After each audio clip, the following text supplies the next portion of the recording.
What's good, Desi Hip Hop fam? You are tuned in to the Unfiltered Podcast, live on YouTube, Facebook, and Twitch. I'm your host, DJ Raf, live and direct from the US. And, big shout out to you guys for listening and watching on YouTube, Facebook, and Twitch, as well as those who are listening on Spotify, Apple Music, Google Podcasts, and everywhere else podcasts are available. So shout out to you guys. Today we have a dope plan for the show.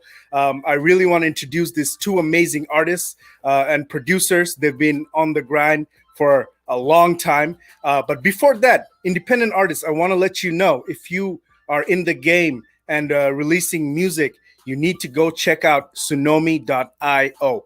Tsunomi makes it easier for independent artists to make money faster. Like now, they release your music to Spotify and all the, DSPs and stores super fast. Like in 2 days, you'll have it over there. But more on that later. Today, I'm excited to bring on two artists, one of whom has been a name, one of the biggest names and most well-known names in the Punjabi music scene for more than a decade, 2 decades. This guy's been always on the grind, man. Since I was a child, I looked up to him, and today I get to have a conversation with him. He is Manj Musik, who's going to be joined by his son, Noopsta, who just made his producer debut, and he's one of the youngest producers in the world that I know. So please join me in welcoming Manj Musik and Noopsta to the Unfiltered Podcast. I got you live on my Instagram as well. So I went live on my Instagram so we can kind of see what's going on and they can hear you. So whatever you're saying, we'll see that on there. That is awesome, man. I am so happy to have you guys here, man. First and foremost, let's ask you guys, how have you been, man? How's the past few months been in quarantine and shit? I think it's been the best time of our life, to be honest. It's been dope. This guy's been making music non-stop and don't let me get in the studio. And it's just been good that we spent more time together as a family, because I'm always traveling, I'm always busy. And this one's always saying, Dad, when are you going to ever be home? Like, you're always traveling and whatnot. It's been good. Man, that's awesome. Really, really happy to hear that. You guys have been so busy, man. Noopsta, you just produced your first album. Yeah. How does that feel, man? Oh, it feels great because this is the most music I've ever made in ages. So it's awesome. Wow. That's amazing. So, did this album, begin 4 months ago, or was this an idea a long time ago and it just came together now? Or, how did that process happen for you? I think I just kept making beats, and when I kept making them more and more, Dad, I think I made one type of beat, and Dad came in the studio and he was like, "Oh, okay, that's a sick beat." And I was like, "Oh, okay." And then he goes, "I'll use this." And then he goes, "You know what? How about just making an album with other artists as well, and we'll make a whole new thing?" And I was like, "Oh, okay, sick. I'll just make the music then." He goes, "Okay, that's fine then." And then it started from there. Even on Instagram, I was always kind of posting little videos of him just playing around with beats from a young age. Right. And I've seen slowly, without me having to really have to teach him too much, I've seen him slowly grow into his own, production music producer. And, his influences are completely different to what mine was. So when I started hearing him making some crazy beats, I was like, yo, I'm taking that. Let's do it. Let's do it. No, that's awesome, man. I love it. I love seeing father, son working together on mutual passions. That's amazing, man. That's amazing. Yeah. Really happy to have you guys here to talk about all this, man. As I mentioned to you guys before, as well as the audience knows, the way this show, the Unfiltered Podcast, is put together is kind of like a game show. So we play games to get to know each other a little better. So without further ado, we're going to start off with our first segment, the first game, Scavenger Hunt.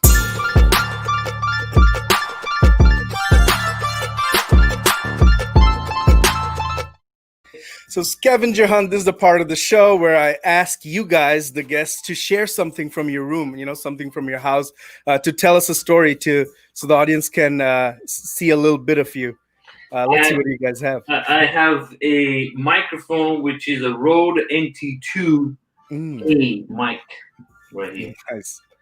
This, history-wise, so this is the mic that I originally started with when we first started the RDB albums. It was the Rode NT2, the original Rode NT2, which is when we first started back in 2001, which we used. And then it moved on to this one. So this is the actual specific mic that we used for all the old RDB albums when I moved to Toronto. Wow. And since then, I'm still using it. So it's still sitting in the studio. It's all rusted and messed up, but it still works and it sounds the same. That's amazing. Like that mic has seen a lot of stories. Yeah. a lot of breaths. That's crazy. That's awesome, man. Thank you for sharing. Noopsta, do you have something to share with us? You know, for you, I would say that. The projector? Yeah. You know what? I would probably say the projector for him. Yeah, the projector. So this thing. Oh. This is a tiny projector. How big can it go? It got to 110 inches. Yeah, 110 inches, and I use this because Mom and Dad uses the TV all the time in the living room, and I can't play my PS4 or anything on there.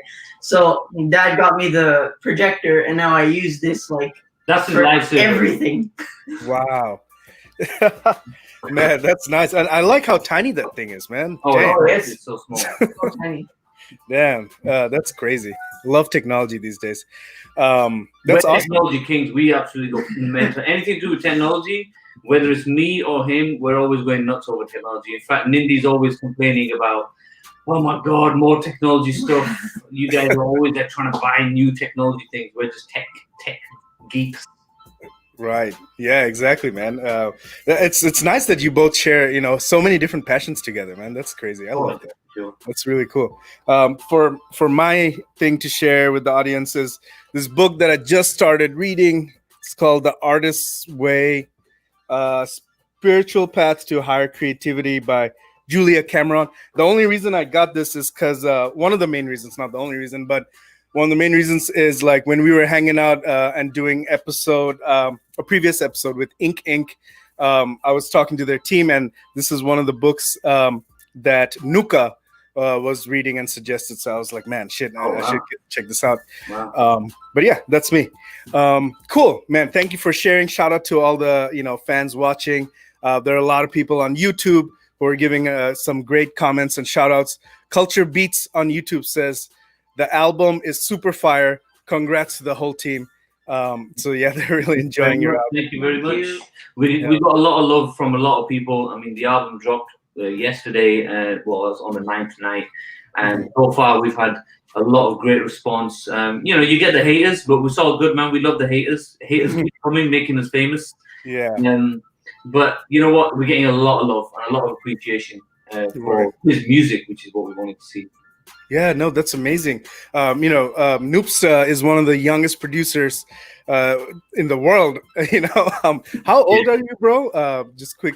I am 14 years old. Oh, nice, man. Congrats. I love that. Thank you. 14 with a debut album featuring so many amazing artists, man. Let me ask you a quick question, man. You've worked with so many artists on this album. Which artist stands out? Tell me a story from that. I say all artists stand out.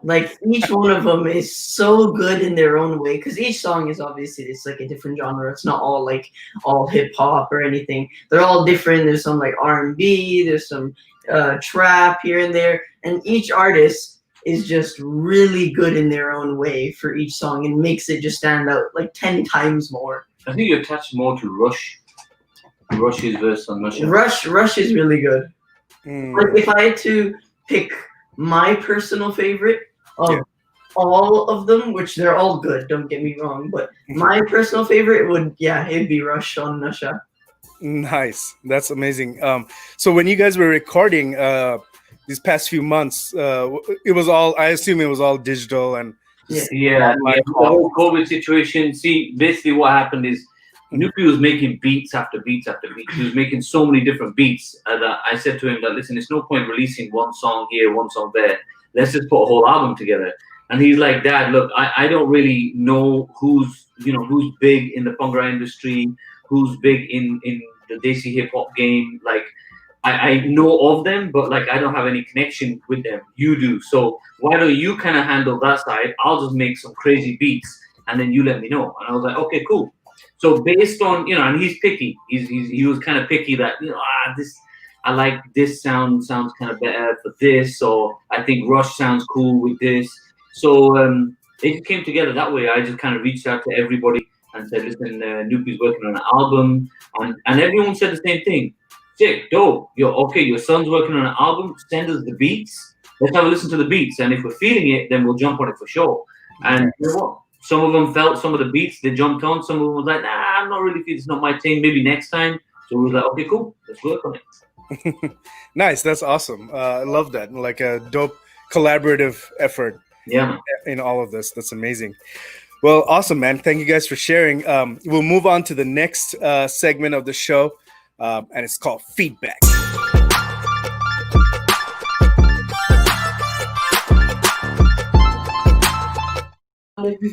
So feedback. This is a part of the show where we go way back in your feed, your Instagram feed, and ask you to give us some feedback on it. Oh, damn, okay. So I'm gonna quickly share my screen. All right, so we're starting. Oh, damn. That's going back. Whenever I see T-Pain online, like on YouTube or something, he's like the funniest guy ever, man. I wanted to ask you about your experience with him. T-Pain, he was just a gem of a person. That guy was like so humble, down to earth. He chatted to everyone. He was a really cool guy, super cool guy. In fact, he was one of those guys who you know what, he always wanted to do something different. Like, for example, I'll give you a story. We took him to Bombay to shoot the Daddy That Cash video. And we said at the shoot, I said, yo, Pain. He's like, yeah, what's up? I was like, listen, bro, wait until you see the video shoot. It's going to be dope. We got you a Rolls Royce Phantom, like a crazy Phantom. And in India, obviously, a Rolls Royce Phantom is a big deal. It's a 4-5 crore digadi, so it's expensive. Mm-hmm. And he's like, you got me a what? And I was like, a Rolls Royce Phantom. And he's like, yo, I got like 3 of those at home, bro. Like, I go, oh, shoot, sorry, brother. Can I get you a Lambo or something? What would you? And he's like, nah. He goes, what's those things that people ride in Bombay? Them little buggy things. And I was like, what, like a rickshaw? And he goes, yeah. He goes, I'm gonna pull up in a rickshaw. I want a rickshaw, bro.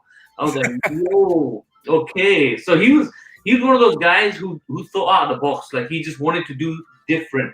He didn't care about the whole flash, this, that, blah, blah. He wanted to merge in with the culture of the collaboration he's doing. And that's what, a lot of artists don't do that. A lot of artists always want to show their bling, they show their bigness.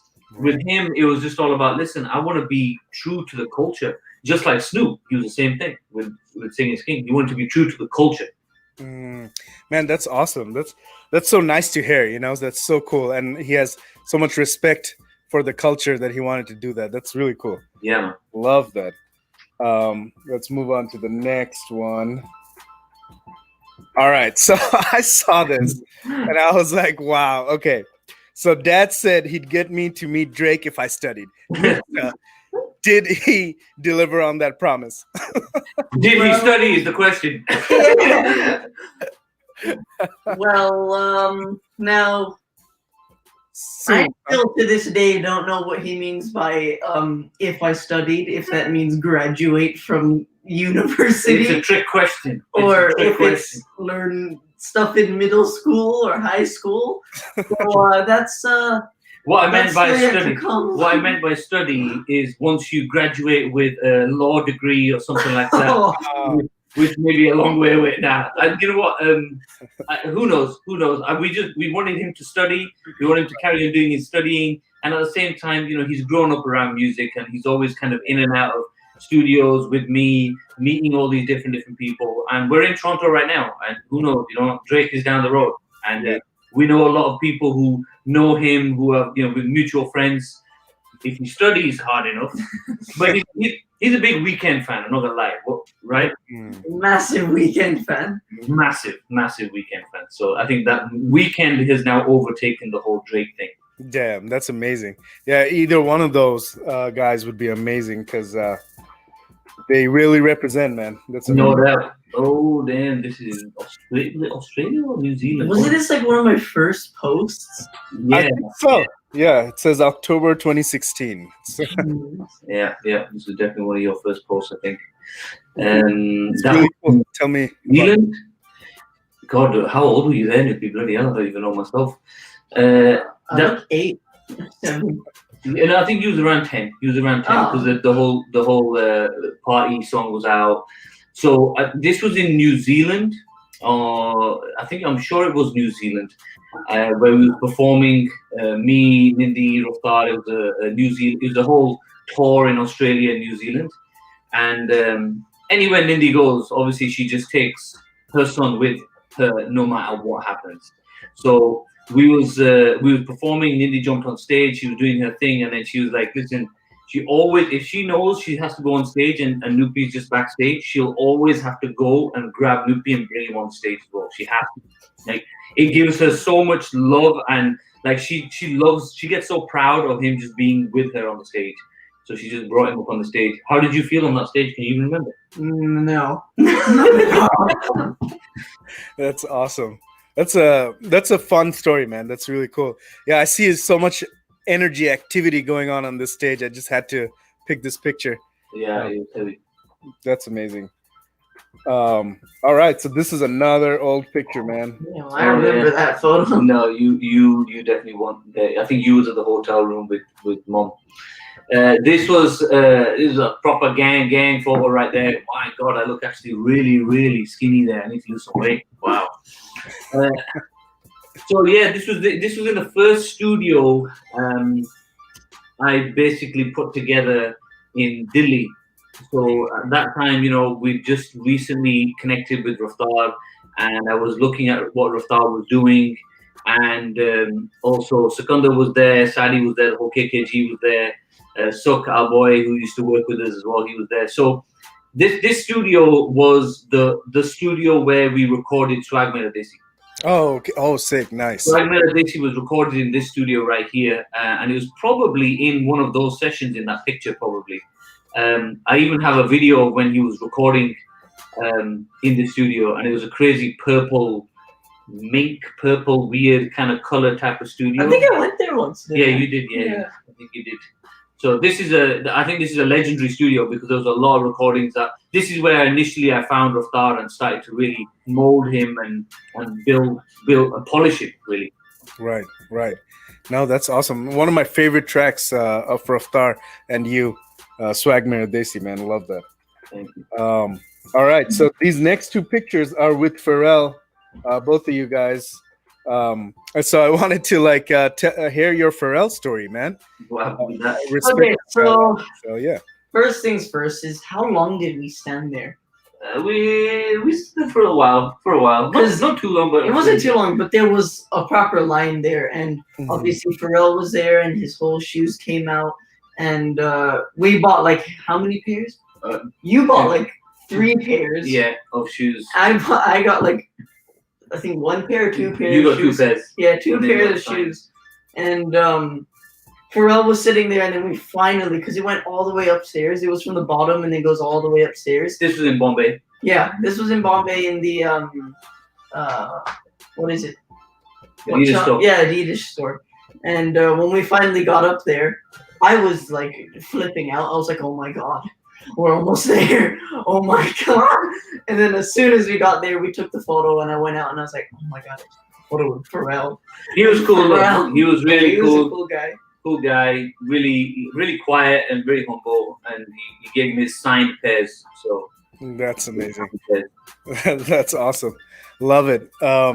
Really, it's so much fun to hear these stories from you guys. And over the years, you have so many little tidbits, little anecdotes that it just makes it so much fun for me as the host. So I'm really enjoying this, man. Shout out to the few hundred people who are watching us on YouTube as well as on Facebook. Yeah, everyone on my Instagram right now, guys can go and log on right now onto YouTube and watch this whole live, by the way. So everybody just go and check it out. Right. Is it Desi on YouTube? Is it Desi Hip Hop? Yes, it is. Yeah. So go to Desi Hip Hop, guys, on YouTube, and you can check it out right now live. Yeah, and drop your questions and comments on YouTube or wherever you are, and we will definitely try to answer them. Manj Music, my question to you, man. Over the years, you've worked with so many artists and so many different types of people, but then like you were growing through different types of music as well over these years. Like you've done so many. Like I just can't even start a list, because it's endless. I want to always ask you, what is one piece of advice that somebody else gave you that helped you, in your career, when you were the best sound advice I can tell you right off the top of my head was Salman Khan. Okay. Who said to me, if you are going to have any artists or any people who are going to be working with you, under you, and you're going to sign them, don't sign them forever. Have them, help them, polish them, let them fly, and they will always respect you in that level. If you're always going to try to keep hold of someone and keep them held down, they're always going to feel as though they're being held down. They're not allowed to fly. So the best thing for you to do is don't think about anything else. Don't think about the money. Don't think about nothing else. Think about the respect, because that's what you're going to go. When you're gone, that's what you're going to go with. So anyone you have, and I had that mentality with Rathar, with KKG, Sikandar, with anybody and everyone that I have ever signed over time, I've let them go and said, you know what, it's not about me trying to make money off you. It's about you guys flying high and doing what you need to do. And you know what, I'm proud of what you guys are doing in the future. So Salman Khan gave me that advice when I was at one of his shoots. And I was like, okay, you know what, that's coming from him 100%. I'm going to do that. Man, that's amazing. That's a really, really good advice. I love that. It's kind of like the age-old advice, like, they say to lovers, like, if you love something, just let them go. If they love you back, they'll come back. Yeah, 100%. And I think, what people do today is they run after the money. They run after the, okay, well, he's doing well, blah, blah, blah. I should be making money off this and da-da-da. I think if you're content with what you have, I don't need to be a billionaire. I don't need to be a millionaire. Whatever I have in my hand, I'm happy with. I have a nice family. I have food on the table. I'm comfortable. I don't need to be chasing after someone else's money for the fact of business. But if I can make them, do something in their life where it shines, they shine, and I feel proud, then people will always, like today, if I always say, I always hear people say to me, buddy, you know what, you made Raftar, you I can't believe it, you killed it, you really made him. And I was like, I polished him. His talent, it was shining on its own. All I did was I just guided him the right way, and I polished him, and I just gave him a platform. And same with anybody else that I've brought under my wing. And I think the best thing is to let them fly and be famous and earn their own money and do whatever they have to do. Nice. That's amazing. Really great sound advice. I love that. Thank you for sharing. No. So many people will get so much value from that. We're going to move on to the next segment, and it's called Social Undistancing.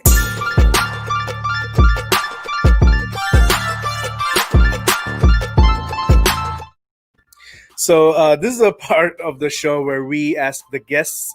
Usually we have, 3 or 4 other guests together, so they all get to ask each other questions and, answer each other's questions. But today we have both of you here. And, we will ask both of you questions, and you'll ask each other questions. So instead of explaining all the shit, I'll get started. I want to ask Noopsta a question, man. Noopsta, bro, when did you start producing? When did I start producing? I think I started producing just a little after You Can't Stop This Party came out. Because I realized that because You Can't Stop This Party was fully made by Dad. I gave him like very minor things here. I was like, well, okay, maybe just do that, do this. And then I realized how I think making the music seems so much more fun than like writing for me personally. I thought that, making music is so sick. And then from then on, I started making music, and I kept making music, and then till now. And obviously, I've gotten way better than before. I used to make random stuff. Now I mainly focus on like trap, R&B, hip hop, that kind of genre. Nice. So, what's your favorite software to use for production? What are you using now? I think I started with GarageBand, and that was my favorite. Then Okay. from GarageBand, I moved up to Logic, and I used Logic for a bit. And now my favorite, which is so easy to use, is FL. FL Nice. Studio is just really good. And I don't use any one of those. I use Cubase. So, All right. so it was like, for me, it was like, what are you doing? And he's like, oh, I'm using this program. I'm like, oh, I don't even, and he'd ask me, Dad, I need to do this and this. And I'm like, bro, I have no idea what you're doing right now because I don't use that program. So I'm glad that he's learning that because then he can now teach me those programs. Right. No, that's awesome. So in this section, guests ask each other questions as well. So, Manj Musik, bro, do you have a question for Noopsta? Okay. Put you on the hot seat. What's your favorite song that Dad's ever produced? Ooh, favorite song that you've ever produced? No, actually, let me rephrase that. Do you prefer Dad producing hip hop beats, commercial beats, or typical Punjabi beats? Ooh. Because I started as RDB making Punjabi stuff, then I started going a little commercial, and then I went as my music more hip hop. I personally think Punjabi beats, because they weren't just normal Bhangra beats. You added a bit of like hip hop and stuff Extra into it. masala. It wasn't just like playing it all and the tumbi and everything. Yeah. It was that mixed with like flipping basses and 808s. Right, shabash. He's absolutely right. Nice. That's awesome. That was really cool. Great answer. My question to you, Manj Musik, is as we've been talking about so many different parts of your career, man. Which part of your career have you enjoyed the most, and why? I think I've enjoyed pretty much majority all of it because my career has been so different. Like it's changed so many times. There's so many different levels of change in my career that it's always been exciting for me. I think right from the get-go, starting as only DJs, and we just used to DJ in nightclubs, then going into music production and making some of the RDB albums back in the day, just making Bhangra stuff. We used to fly out to Punjab and record stuff in Punjab and then come back and put Aloo Masala onto that Punjabi stuff. Then going into a little bit of singing and sang my first song, Aja Mangi. So I think my whole career over 2 decades has been so exciting for me that I've never got bored. And even after, switching from RDB and unfortunately with my older brother passing, thinking, okay, I want to take a different path because I can't make RDB music anymore without him. Right. When I started the Manj Musik, I went into a whole new era of hip hop, finding Raftar and working with the KKG and these guys. So I think, again, from there now, I'm on Noopsta's album as J-Man, which again is very exciting for me because it's something different that his music has triggered in me. So I think it's constantly exciting for me. It's always exciting. There's no boring part. Man, that's amazing. I love hearing that. And over these years, what do you think has mainly changed in the hip hop scene? My question is just regarding the hip hop scene. Like, what do you think has been the biggest difference between hip hop, like Desi hip hop, hip hop among South Asians, today and 10 years ago? First of all, it's 100% come out into the open. I think 10 years ago, Desi Hip Hop was Bohemia, and that's what Desi Hip Hop was, pretty much. I remember back in the day when we was doing our whole RDB thing and we were touring all over the place, and we bumped into Roger Bohemia then, and Bohemia was sitting there and he was doing his Punjabi rap, and honestly speaking, there was a lot of media there that was like, oh, that's kind of interesting, a rap in Punjabi, that's very interesting. And we were singing in Punjabi, and they were taking more liking to the singing in Punjabi than the rap in Punjabi. And Bohemia stuck to his guns and be like, yo, this is me, this is what I do. Today, everybody is doing rap in their own mother tongue, in their own language now. And that has been such a massive, drastic change due to digital platforms, due to people like you guys, Desi Hip Hop, who's always been pushing not just Punjabi rap or Hindi rap, but every Tamil rap, and blah blah. It's like that's Right. the biggest keys. And that switch between then, it's taken 10 years. It has taken 10 years for this to happen, but it's moving so fast now that you just don't know where this is gonna go. Like I talk to Mr. Gujubai all the time. You know what I mean? We're always saying that. Listen, this is gonna blow in the mainstream as well at one point. And I think we're really, really close. I think we're really near to doing that. That's amazing. That's really awesome. I love that.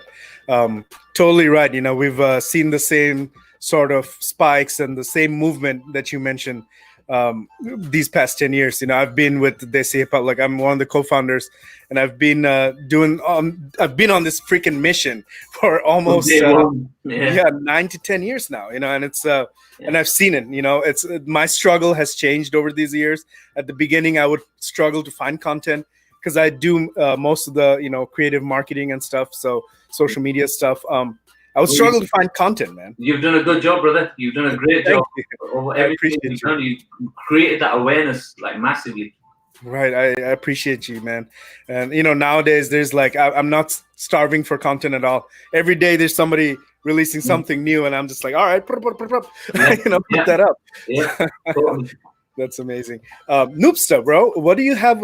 You know, ask a question to your dad, man. Like, what's always something you wanted to ask him, and you know, maybe you didn't. Don't ask for like something crazy, like I want like a car or anything like that. Mind getting me a DX7 keyboard? Yeah. Right now, the only thing that he wants is the new PS5 and a DX7 keyboard. A DX780's keyboard. That's okay. So ask me the question.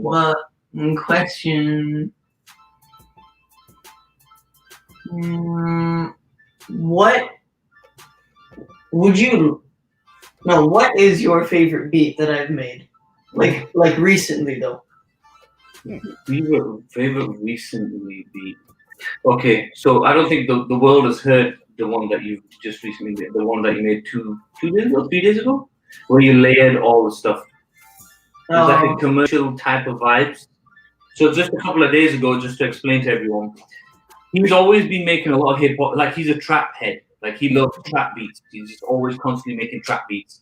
And even for this album, I said to him that, listen, Noopy, if you're gonna make beats, you can't just always make trap beats. You need to, you know, diversify and try and make different styles. And he's listening to a lot of Weeknd, so he started making a whole bunch of different style beats, which triggered this album. But just recently, a couple of days ago, he made a beat where he layered a whole bunch of sounds and he played them all in on the keyboard. And that really impressed me, to be honest. That was like, oh, wow, okay, Noopy.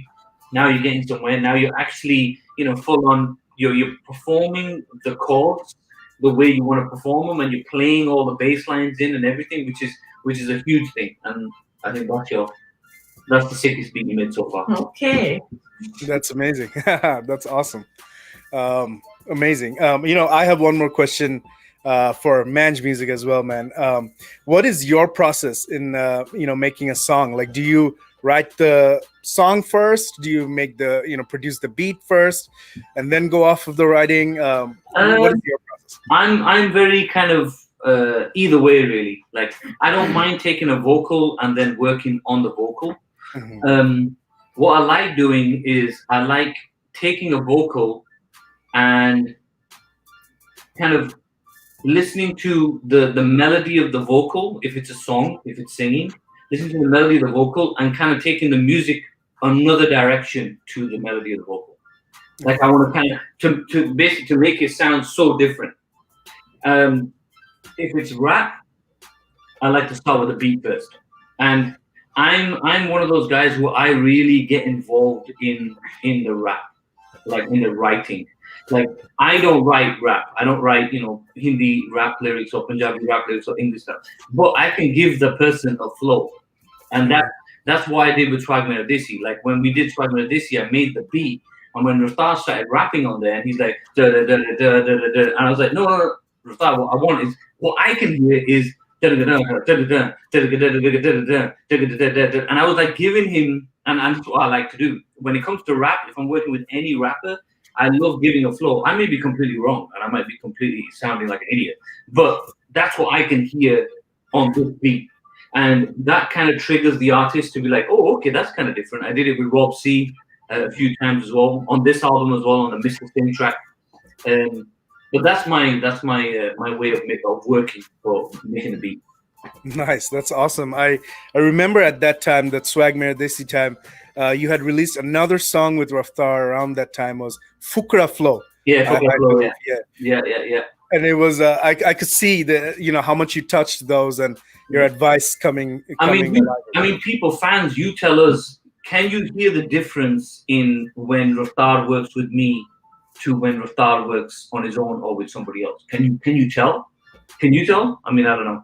I kind of can, because like you know, I love that Swag Mera Desi flow, but I never really found that flow again from him. That's my opinion. I do get a lot of that. I get a lot of people saying, "Oh, we need another Swag Mera Desi," blah blah blah. And believe it or not, I'll tell you a story. Swag Mera Desi never had my hook, my Punjabi hook on there. Originally, it was just the beat and his rap. And then when MTV took it, they said it's done. And I went, no, it's not done.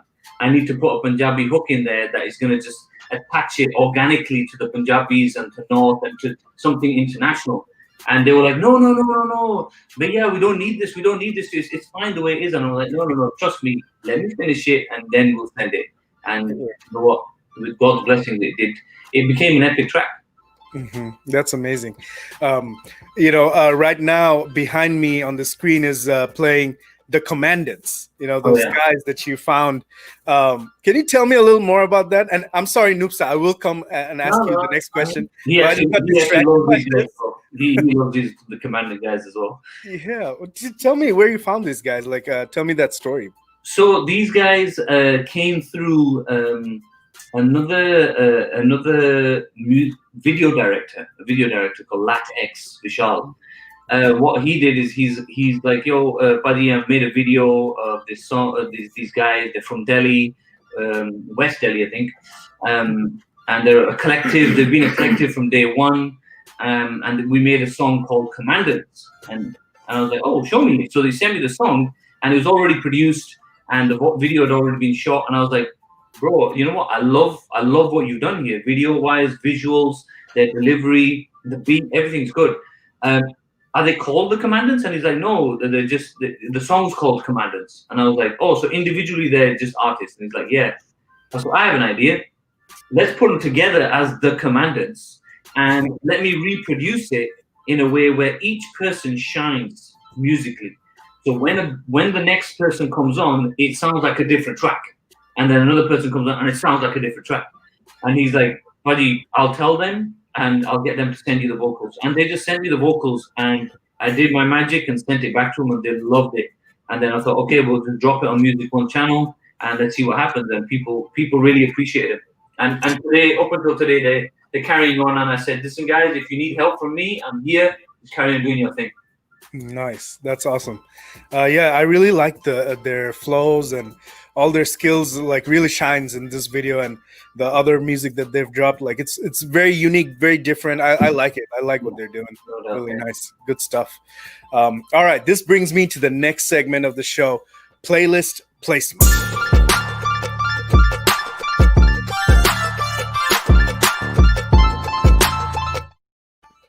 All right, so playlist placement. This is a part of the show where I ask our guests, you know, what they're listening to. What are you guys listening to lately on your playlist? If there are any suggestions, you know, that we would love to hear those. So, Noopsta, what are you listening to lately? It can be anything. I have like, I think, over 75 songs on my playlist, but main songs. Recommended song I would say would be King of the Fall, Weekend. Sick track.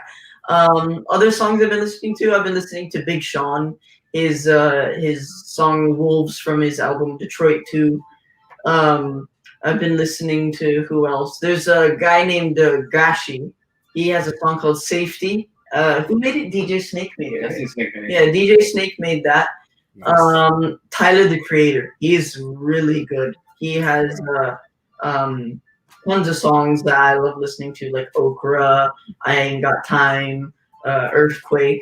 he's got tons. And what else? There's main favorite songs. I'd say King of the Fall. Every single weekend track that I have on my playlist. Another Big Sean song called I can't remember the song, but Big Sean, he's really good as well. Travis Scott, 100%. I love the Travis Scott. Travis Scott, 100%. And yeah, that's my playlist. And a couple of Michael Jacksons thrown in there. Oh yeah. Ooh, nice. Nice, that's awesome, man. Since you were talking about it with The Weeknd, man, I had a question pop in my head. If you were hanging out with The Weeknd and you were given a chance to pitch one song from your album, like one song that shows your production to him real quick, and you're like, shit, I just got to get one in. Which one would that be? For me? Yeah. Ooh. First of all, I'd probably be having a seizure rather than having an attack. Me too, bro. I get it. I think Beautiful. Yeah, Bevafa or Nasha. Yeah. Those Nice. Two totally different types. Those Nice. Bevafa. Yeah. Yeah, I think that's a good selection. I like those as well. I really found them to be like nice, unique. It hits hard. It's like a good representation of everything you're doing right now. That's awesome. Love it. All right, Manj Musik, bro. What are you listening to on your playlist? All of Noopy stuff right now. I'm listening to a lot of grime, UK grime. A lot of the gigs. There's some new cats as well. Like I listen to a lot of H, who's out of Manchester in the UK. I'm listening to a lot of his stuff. Listen to Stormzy a lot. Stormzy, yeah. Going on to this whole UK tip right now for some reason. I don't know why. I mean, obviously, I'm still listening to a lot of the Desi Hip Hop stuff, but I'm feeling very inspired on a lot of the UK grime music. I feel as though that could be a bit of the future for some collaborations worldwide. Right. Yeah, I think you're right. Like nowadays, I see a lot of the UK drill, like really making its way to the. I mean, Divine just did one, which was awesome. I really like that one that he just did recently. So that was, I think that is definitely the way forward. Right. Yeah, and part of me, like, I really enjoyed the drill stuff, and then at the same time, part of me feels like you Canadians, Drake kind of, put the shine on that UK drill stuff. Yeah, he did. He's dropped so many dope things related to that, and I think that's working. For that. Drake's like multicultural. He did the Grease song where he did it in like French. He did another one where he spoke a bit of Arabic as well, I think. Yeah. He likes to diversify. I think he likes to capture all different audiences, which is nice. Right. Yeah, he's smart, man. Smart businessman. Yeah. That's amazing. All right. Before we move on to the next segment, which is pretty much our final segment, I wanted to ask Manj a question. We were talking about Drake's smart, business moves. What is one smart business move that you would teach Noopsta, in his early age in his career? You know what I mean? What would you show him? Like a smart business move. I would say the smartest business move you could do at this point in time, the way things are going, is anything you make sure that you copyright it and have ownership on it. I think that's one of the smartest things that anybody could do who's making music, writing lyrics, anything, is make sure you copyright your work and keep hold of it. So then tomorrow, nobody can ever claim any of your work. Right. No, that's the best advice, man. I love that. That's one of the main reasons that, a company like Tsunami was built, is to give artists more ownership, go own your music. Don't give it away. And I think the Tsunami is definitely gonna move. I think it's definitely gonna move. I think it's one of the in fact, it's the only South Asian platform that is giving that opportunity to South Asians all across the world. So good luck with that, man. It's gonna be dope. Man, that's amazing. That takes me to the final segment of the show. Independence is priceless.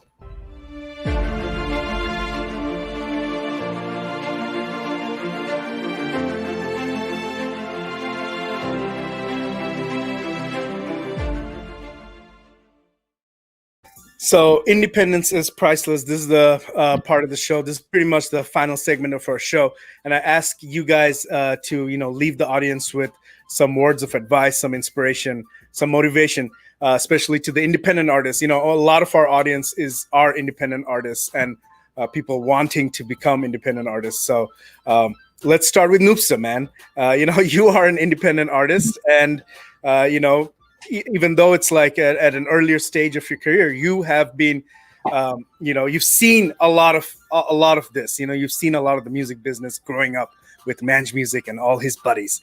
So tell me something that you would want to tell one of your classmates, who wants to do music. Like somebody in your class is like, "Hey, bro, I love music, but I have no knowledge about this thing, man. Tell me, Noopsta, what should I do?" So I want to hear that from you, bro. I think that just kind of just teach yourself, like, keep doing your thing. You keep getting better and better. No one starts off as like the perfect, amazing producer, especially if they're making music.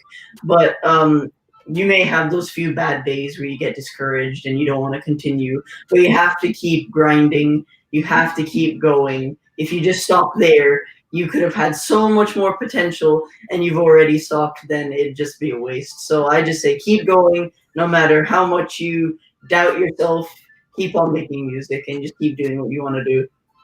Lovely, man. That's really awesome, man. I love that. What you just said, helps everybody. Everybody who's trying to do like something new, something different, no matter if it's music or movies or going through med school. Like just keep going, keep grinding. Yeah, that's awesome. Love it. Thank you, Noopsta. Appreciate you. Manj Music, bro. Over these years, such a long, career. Can you like kind of break down three things, that you would tell, three things you would tell yourself? Like, let's say three things you would say to yourself 15 years ago that you would love to tell them right now. Three things I would say. First thing is I wish I would have told myself 15 years ago to own your own rights of all your music. That's the first thing I would have told myself. Second thing I would have told myself is, I don't know. You know what? I can't think of too much what I would have told myself 15 years ago, because 15 years ago we were so innovative of doing different things that we was always kind of breaking that fence down and trying to do something different. Nice. But I think the main thing that people really need to understand is independency in music can only come through passion. And if you don't have enough passion, just like Noopy said, that motivation and grind, the independency will always fall back, and you will end up going on to, I'm just signed with this person, or I will just sign with this record label, blah, blah, blah, blah, blah. I personally have never signed with anyone my whole life, like officially. But I've released things through different people, through different labels, through different projects, and so on. And I think that's what you should do. You should basically be so passionate about your own stuff and be confident about your own stuff that, you know what, if it's not working, you're putting it out and you're getting 5 views. Well, you know what? Don't worry. Just keep grinding, man. Because slowly but surely, then 5 will turn to 10, 10 to 100, 100 to 1,000, 1,000 to 5,000 to 100,000. So it's new to a lot of people. Independency is scary because it's like, well, I'm not getting anything out of this. I'm not seeing anything. And I think even today, I speak for myself. My own channel is so new. It's so new. Independent stuff I'm releasing independently on my own channel is so new. It's slow. But let it be slow. It doesn't matter, because you know what? Slowly, as it grows, it will grow bigger and bigger and bigger. The big labels will always say, you know what? We can get you 1 billion views and 100,000 views, and we'll spend 50 lakh on your stuff and da da da. But at the end of the day, if you're gonna own your own stuff, that's gonna be the biggest thing for you. If you own your own work, because that work will go lifetime. It's gonna be given over to your next generation. It's gonna be given over from his generation to the next generation. And if you own it, it's gonna go on forever, and that's what you should do. Man, that's amazing. I love that. Applause, man. Applause to you guys for saying that. That's amazing. I really appreciate you, man. I have one more question to both of you, man. Who are your dream collabs or production? You know, like actually production. Okay, The Weeknd, I see. But yeah. Hopefully. I would love to actually sit in a studio and make a beat with Dr. Dre. I think that would be the most craziest thing ever. Like just me bringing some of that Indian influence of whatever my passion and knowledge is from the music, and then Dre with his whole hip hop background. I think we would probably create something absolutely crazy. Dr. Dre or Timbaland. All right, man. Yes, that would be absolutely nuts and a definite worldwide hit. Let's make that happen, man. Let's put it out in the universe. Absolutely. Happen. That's amazing, man. Thank you guys so much for hanging out with us today. Noopsta, I really appreciate your album, man. Great work on the production. You've really been at it, man. I love that. And you know, I'm so excited to see what you're going to be producing like next year, 5 years from now, even 10 years from now. It's going to be some amazing stuff. So keep it up, bro. I appreciate you. Thank you very much, brother. Thank you so much. Thank you very much. Desi Hip Hop always supporting, man. Desi Hip Hop's always been there, the backbone of Desi Hip Hop from day one. And you know what? You guys are doing a great job. Just keep doing what you guys are doing and laying that platform for everyone. Man, thank you. That means so much coming from you, Manj Music. I love that. You know, I will use that as inspiration to keep, you know, banging out this whole mission that we're on. And Manj, you know, we really appreciate you. You've been doing so many amazing things over past 2 decades or more. And, you know, it's just been amazing to see your growth and, you know, everything that you do. So you inspire a whole few generations. So keep doing what you do, bro. Thank you so much. Definitely appreciate you. All right, guys. Thank you guys for watching. Appreciate the audience. I will see you guys next week. Peace. DJ Raffled up, yo. Desi Hip Hop General, check. Unfiltered, con artist, New York City. Yo, we ain't cloud chasing, we about facing the devil. You about hating, we about raising up people levels. Ain't no doubt, Masons, I'm building up when you seeking trouble. I'm not waiting, caught in the matrix, but keep my hustle. The devil whisper, but I come mentally with the muscle. When the rebels spitting sinkers, since all of these kids were bubbles. Still I meditate and lift my dimensions while preaching love.